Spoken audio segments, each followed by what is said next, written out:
Ladies and gentlemen, welcome to the Ryan Ride Mechanic channel. How the heck are you doing today? Alright, today's video. I had to go travel for work. And now I don't normally travel for work. It's not a thing, it's not a part of my job. But I had to in this case. So I actually had to go for 2 weeks. And I went to the Netherlands for 2 weeks. I stayed in the beautiful city of Nijmegen. And I had a weekend to go do some sightseeing.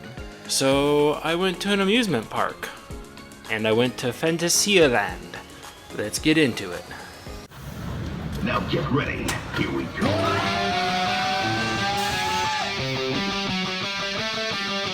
Okay, I was able to pick up a rental car for some of my trips, so I made sure I had it while I was at the weekend to go out and do some other stuff. Look at me, driving in another country. Let's figure this out. Well, at least I managed my trip to and from work, so that was good. We'll see what tomorrow's drive brings us, though. It's kind of interesting driving around in a country you've never driven in before. Lots of things to look out for, especially here in the city.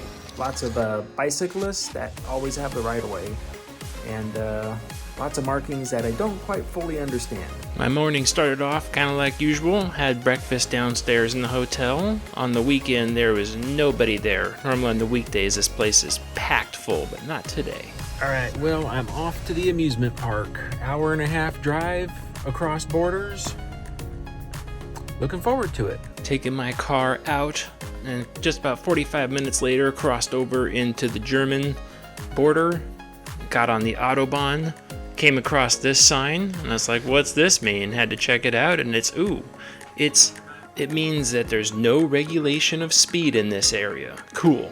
I could go as fast as I want to, but I didn't. The little SUV I was driving, I kept it right to about 130, 140 kilometers an hour. Didn't want to go too fast because that car definitely was not rated for that. After my beautiful drive through Germany, I'm here at the park. I'm so excited, oh my gosh. Okay, I'm walking in, I'm looking at the signs, and I see everything. I'm like, Phantasialand. This is quite arguably a bucket list park to go to. And I was able to get here just literally days before the park closed for the off season, and it was so cool walking in. This is like a dream park for me to go to because I've seen this all over the place on YouTube. The theming is so immaculate. I was coming in here and I'm just getting a little teary-eyed walking in, you know. It's just like, oh my gosh, I can't believe I'm here. I can't believe I'm doing this. Walking around the corner, the park just looks amazing from all aspects. You know, sometimes you go to a park and you find those areas like, wow, this is themed really well. And then you turn the corner and it's just a bunch of crap on the side. Well, this park did not do that to me. This park did not disappoint at all. The theming just carried on spectacularly all over the place. Even the transition areas were done very nice and neat. So I got there about a half an hour before the park opened, kind of just walking around looking to see what there was. Walked over to the Colorado mine ride. Like, this was cool. I was like, okay, look at that. It looks like a Big Thunder Mountain train. Although this is what Big Thunder Mountain should aspire to be, because this ride was pretty awesome. I didn't go on it first thing in the day. Had to get on it later on at nighttime. But yeah, that ride kicks some pretty good butt. I mean, it's got some good G-force, a little bit of lateral in there. And especially at nighttime when you don't know where you're going, very chaotic and fun to ride around on for sure. So I sat here getting some nice shots of it, waiting for the park to open up, and I just could not anticipate what this day was going to be. The last weekend of the season pretty much. I wasn't sure what the crowds were going to be, but I was expecting it to be fairly busy because the weather was also good. There was no snow forecasted. It was just a couple degrees Celsius, so it was right around the 40s degree Fahrenheit, so the weather was actually really good to be there. No rain, no nothing else in the forecast, so it was nice. Taking a look at the upstops and guides here while they were doing their morning block check before the ride was fired up. And again, just walking around just like, oh my gosh, check this place out. And I'm like, what is over here? And I'm like, oh my gosh. I came across the Deep Africa part, and I'm like, there it is. Black Mamba. The stuff legends are made out of right there. I am so going on this thing first. Okay, ropes have dropped. Let's start the day. So walking through now, we're starting to meander into the park, and now I'm like, yep, I'm gonna get in line for Black Mamba. That's gotta be over here. Start walking around, turn the corner, and see it. There it is, Black Mamba. 20-minute wait already. Like, let's go inside, go into this queue line. And I'm like, where does this queue line go? This park is so tangled up on the inside, it's just crazy to walk around in. Look at this track. It's just, it pops out of nowhere the entire time. Like, they hadn't even started cycling yet as we're going through. I was hoping to get some shots of the train running through this area, but there was none. Just going in. So, I mean, I love when you get these rides like this where they're twisted track and you can't see more than about 50, 60 feet at a time. That is so awesome. The queue line is absolutely amazing too. Starting to see it operating. I'm looking at the lift hill. I'm like, there's that famous lift hill. The theming is amazing. Inside, I'm like, this is it. I'm gonna do this. I'm gonna get on the Black Mamba. This is so cool. Seen videos, I've seen pictures of this thing running. Like, this is amazing. So I got on it, and let me tell you, it did not disappoint. It was fast, it was tight to the ground. Like, there was every sort of foot chopper, head chopper, you know, like everything. It felt like you were gonna run into the wall at every point along the way. The ride was fast, it was quiet too. Remember trying to watch the lift hill at the end? I was like, oh, I'll start recording right before the train comes out, and you just can't. You stand there, and it's like it doesn't give that big roar. It suddenly flashes by, and it is so flippin' cool. I honestly think this might be my number one now. I think that might have knocked it off the top from Silver Bullet. I think now my number one invert is Black Mamba.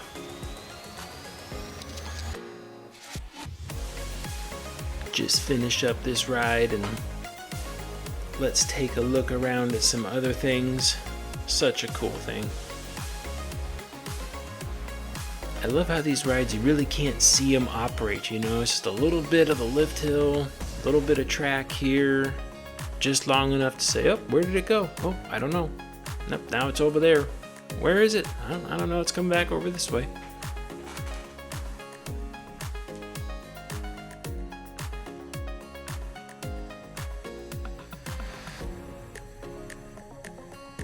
Alright, so I started walking away from Black Mamba, and I turned the corner after a little bit, and I'm like, oh my gosh, Talocan, check this out.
Okay, Talocan was pretty awesome. Not gonna lie, that's the first time I've been on that type of top spin, and it did a really good job. Very impressed with it. The theming on the back wall really messes you up with where you are, your sense of equilibrium. At one point I thought we stopped, but I was still upside down at that point, so really fun. On to the next. Alright, so let's talk about Talocan. This is a Huss floorless top spin. And all it is simply just set into an extremely elaborate background. But you know what? This was one of my first introductions to Phantasialand, because this was the first thing I've ever seen. I saw a video of this ride running in this setting, and I'm just like, what the heck is this thing? This is crazy. This was the thing that made me want to come see this park. Like, this was amazing. The level of theming was amazing. Did you hear the audio? Like, they do just next level everything. I noticed that all over the park. The audio was extremely interactive. It's not just there around the ride, you know, there's things signaling audio throughout multiple different places in the park. It's absolutely crazy. They've got a working fountain on this, they've got fire effects on this, and the ride runs smooth and quick. Very nice. It doesn't do a bunch of the classic top spin whining that the brakes give out typically on these things. It's really an amazing piece of equipment. Yeah, like I said in the video, I was facing the backside, I was facing that wall, and when it goes to do these flips, you get really disorientated on that. Like I said, at one point I thought I stopped and I was just sitting upright, but it turns out I was upside down. It was something else. So this one right here, and this was only the second ride. Like, I was floored on Black Mamba. Like, that was amazing. The theming was incredible. And then my next ride was Talocan. Like, how crazy is that to go on a ride like this? I think most all of us watching this channel have probably seen this ride and just thought, man, that's crazy. If I can ever do that, I'm going on that thing. So incredible. Checking out a water ride that's down right now, but that's fine. Continuing to walk around the park, what do I come across? Taron. Oh my god, there it is. Alright, this is an Intamin Blitz coaster installed, I think, back in 2016. This thing is like the poster child for incredible, insane theming that you want to sit around and watch. I wanted to record a cycle on this, and I figured out that I can't, because I can't see the majority of the track. But again, this is interactive theming and elements that were around there. Just listening to the audio was crazy. Check this out. Listen to this audio.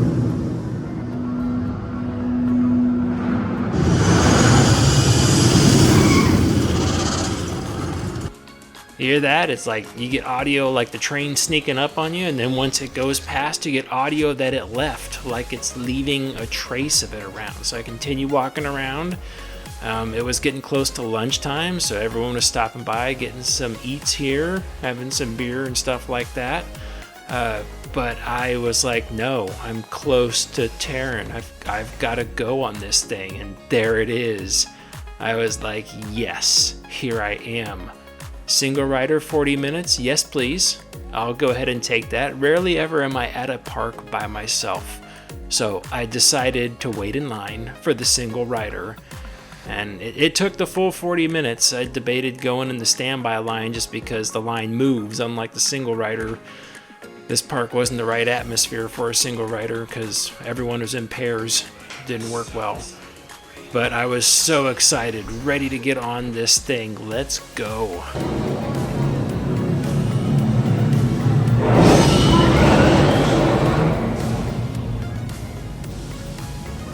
Listen. Hear all those noises? That's not the ride doing that. That's just audio in the background. That's freaking cool. I don't care who you are.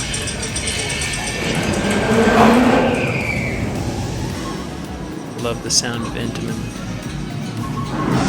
Love the sound of their launch system. It's like Falcon's Flight, so it's Taron, and it did not disappoint. It was incredibly fast. And due to its layout, it's just, you never get a straight part of track really. It's got a nice little whip left to right in there. The second launch is absolutely crazy. You get such a punch back in your seat, and you're already moving fast, and it goes so much faster. You get some nice G-force, you get some air time, you get laterals to the left and right a little bit. It's an all-around great coaster, and then the theming makes it that much better. I'd say this is a strong A+ coaster. You know, it's one of those things, it's like, for Intamin Blitz coasters, it's like, did it knock Maverick off the top of a Blitz coaster? It's like, man, that's really, really tough. I honestly think I still prefer Maverick over Taron, but this is so hard because the theming is so crazy. It's such a hard decision, but I still think my all-time, I still think I have Steel Vengeance followed by Maverick. I think Taron's right there at the third spot though. Maybe I just didn't have enough time on it, but the ride is so flippin' cool. I love it. Alright, continuing to walk back around the park now. Stop back by this area. Spent a lot of time here. It's a very nice area. Watching the little boat ride starting to go here. But, you know, it was only about 38, 40 degrees, somewhere right around there. And I was not about to get on that ride when it opened up. So walking around, they're still doing their winter festival there. They're starting to set up there for the evening. The wave swinger, basically there in the center, started getting this massive line for it that went like all the way around this plaza area in the Berlin area. And I did not understand why it was so long, but man, that line just stretched out forever. So working my way towards the back of the park from at least where I started, the park has multiple entrances, which I thought that was kind of nice. I headed back towards their kids area first, because I just wanted to kind of walk around and see what was there. Walked around, saw some of the little rides operating. Went indoors and saw their, I believe this is a Mauer spinning coaster. And that looked really nice too, but honestly the line was really long for it, and I just didn't want to spend that much time in that line for the day. So I stood around, took some shots here of it operating, just admired the install on the ride, was so nice. And then continued to mosey on around and see what else was there. Again, the theming on these rides, just incredible. So walking back through the Berlin area, trying to figure out, say, what else is around here? I found this little passageway off to the right-hand side. I was like, what's this? Again, not really walking around with a map, I'm just exploring. So I'm coming through here and I start seeing it get a little steampunky, and I'm like, oh boy, I know where I am, I know where this is going. And I come out here and I start to see the red, and I'm like, yep, here it is. FLY, fly. This is an amazing coaster right here. This is a Vekoma flying coaster, launched flying coaster, and it is very cool. Again, this park, yeah, so cool. This park did not disappoint. The installation was amazing. The footprint was tight, nice and curvy, plenty of face chopper elements all over this ride. I got a ride in on it right here. It was very cool. I mean, you could stand around and watch this ride operate from any corner of this area, and you could spend so much time doing it. I mean, when I get these shots, I'm recording one cycle, and it's about a minute-ish between cycles, so you figure the time doing it around, it's been 20, 30, 45 minutes just recording rides running, but that's great. I like watching rides running. And I was also very curious to get on this thing because it is the sitting to fly on this particular coaster. Now, they're extremely tight about who gets on this ride with what. There's pretty much nothing allowed. You got to go through metal detectors, no loose objects allowed at all. So there's really no on-ride footage of this thing, but it is super cool. It is not as fast as you would think it would be, but because it is so tight and it's constantly turning and winding, it gives a very interesting feeling, like a flying coaster, but more compact, which I like that feeling. So this ride was really good, and it was a nice smooth ride in line for the ride here. And I'm looking at the stators and I'm like, what are those little black things on the outside? That looks like retention bolts, but I don't know why the retention bolts would be there other than to space out the bolt, to maybe give it more thread, makes it more of an elastic shock out there. I'm not sure what that is. I'm also not sure. Maybe that might be cooling. Might be something to the cooling system on the outside of those stators. I know the Intrasys ones, they typically are air cooled out there. Now this was an interesting thing. If you look at that footer, you see that it's under gravel. Well, the gravel won't allow water to drain away, so that will rust out a footer pretty fast. So you got to be careful of that. Unearth those footers. Here I was looking down on the track where it came around, where the train comes in at the end of the ride, noticing how the brakes were set up and watching the people. They're already from the flying position back to the sitting position, which is cool. So it was my what I was really trying to watch on this ride is I was really trying to figure out how it went from that flying position to the sitting position, because there's not really much known about it. Basically, it looks just like the Intamin style spinning rides, where they have placed a motor gearbox on top of the vehicle. When it goes up, it basically rotates around. Might want to do a video on that if I can get better pictures and stuff. Alright, heading back out to Berlin area, and I'm hungry, so I went to this place for lunch. They did traditional German food. I've had a lot of food this trip. Normally I don't have much control over it because we're eating as a group together late at night. So I basically got this, which is Berlin style pot roast. So I got some of that, I got some potatoes, and then to top it off, I got a soda. I'm like, oh, let's taste what soda is. Is that different? It's like, yeah, it wasn't too different. It pretty much tasted like normal. So curious to see always what type of ingredients they use in other countries, because definitely not the same as the US, and that's a good thing. Alright, this water ride was finally open. Again, I didn't go on this one, but I thought it was really fun to get some footage of it going around, and they got a little switchback in there. It looked really cool. Honestly, it was 38 degrees or something like that. If it wasn't so cold, my hands were already starting to hurt from having the camera out filming, I might have gone on that ride, but I didn't want to get sick for the rest of my business trip for sure. So I started walking around again, and I was like, what's back over here? I never walked around this way from the Asia land to back over to, oh heck, I don't know what land it is, but it's over where Taron is. And then I came across the family boomerang over here off to the side. So that big opening in the building back there, that's the lift hill for the boomerang. So I was like, I haven't really been on a family boomerang before, I don't think. So I was like, I'm gonna hop in line for that. I don't even know. Would someone know how you say that? Rake? I'm not sure. Anyways, I went in single rider and I got in there. So I'm looking at this. It's like, that's nice. The whole floor drops away. I'm like, that's cool, because it was in the reach envelope. So to dispatch it, they dropped the floor out of the reach envelope. And then it goes back through. It's a nice little ride. It wasn't very forceful at all. It is a family coaster. So I was like, this was a cool little ride.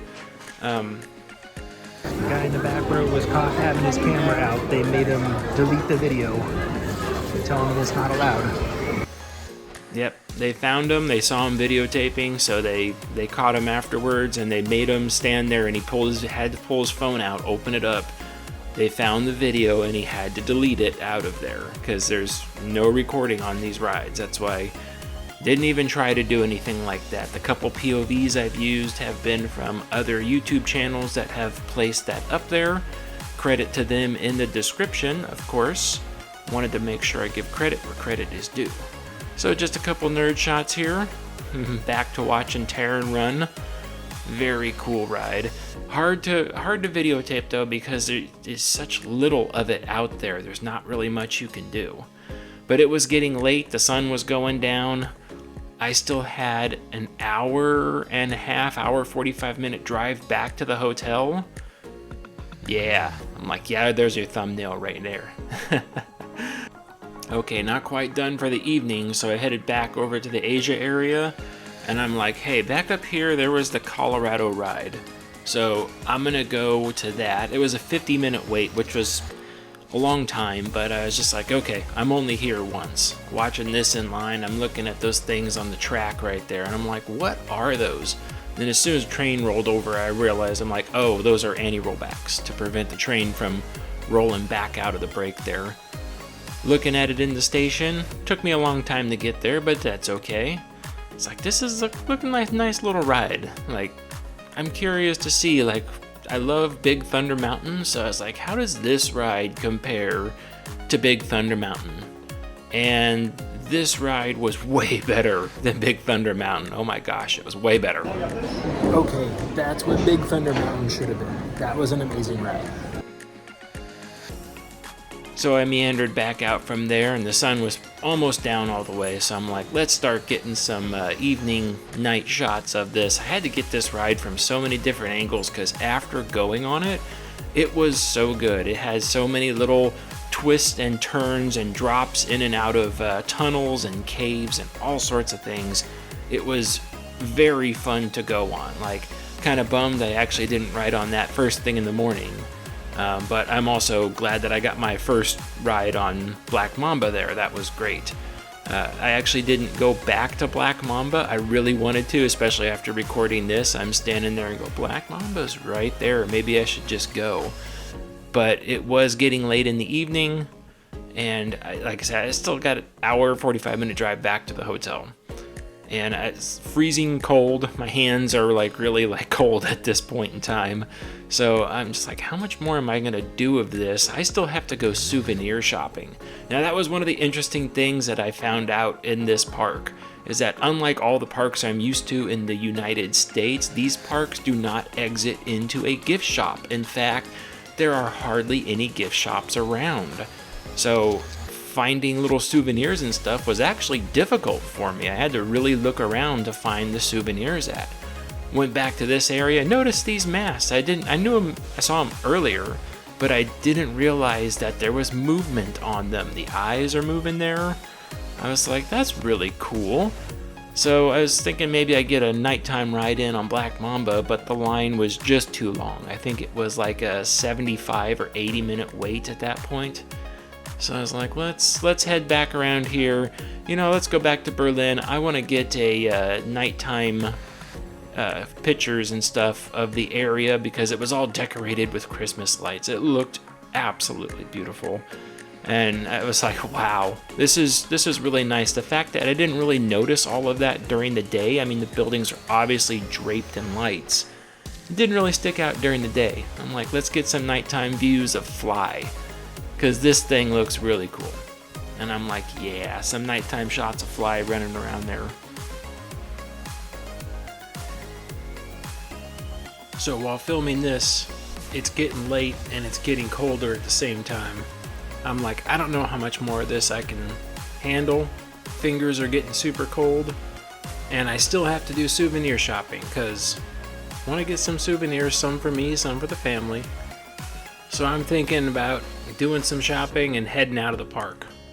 Now, taking some pictures of some candy here. The one thing that I noticed is that this place, souvenir stands are hard to find, but I basically found their main souvenir shop there in Berlin. I even got myself something, an FLY keychain. Take a moment to stop and look at the fake snow coming down. I know they have real snow there, but this is fake. Heading back. In case you're wondering why it smells like fish, it's because they're actually cooking fish here. I found that very interesting.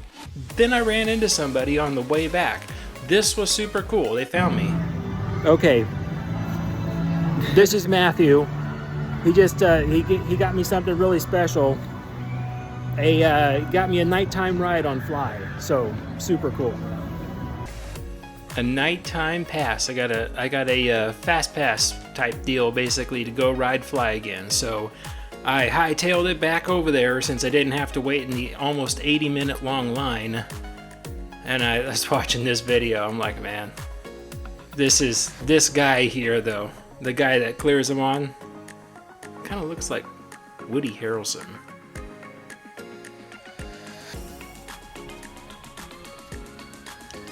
But I got my nighttime ride in, and it was so awesome.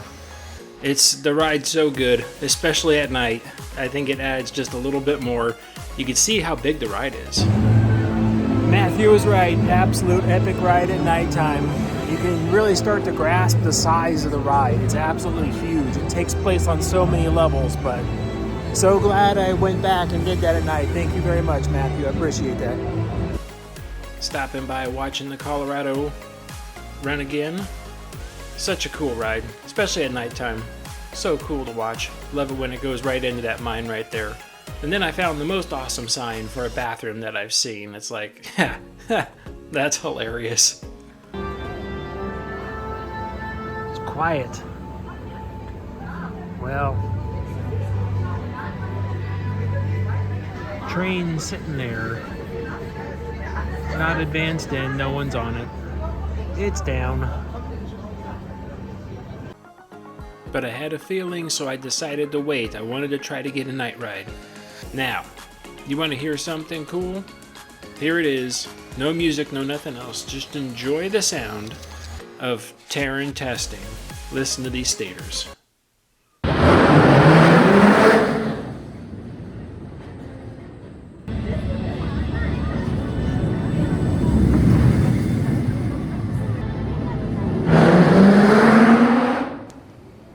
That's pretty cool. So I went on, I got my night ride on Taron. Pretty cool. It's the same type of thing. At night, it seems like everything is going faster. It sounds like it's moving. This guy right here, this operator, and the rest of the operations crew out there, they're absolutely busting their butt getting that ride running at top capacity. It was so awesome. So I had so much fun, and I enjoyed this park so much. Thanks for watching the video. Let me know what you think downstairs. Like, subscribe, share, do all that stuff. It does help me out. I do appreciate it.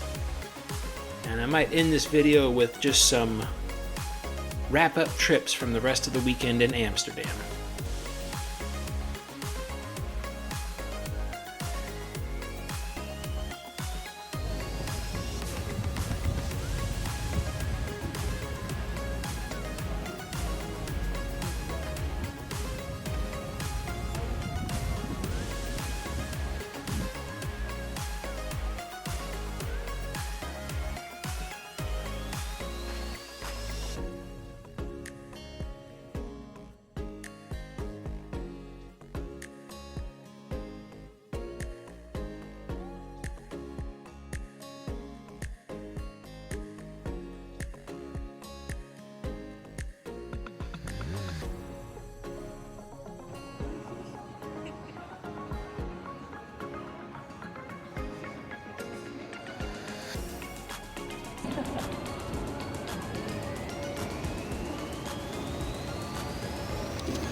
really think I'm in Amsterdam right now.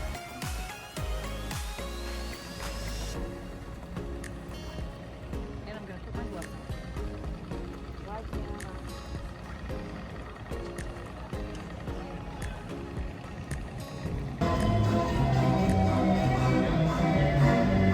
Hey, you can't park your car there. So that's an actual church. That's it. The Wow. small thing. What's on the other side? Oh.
I totally found my next car.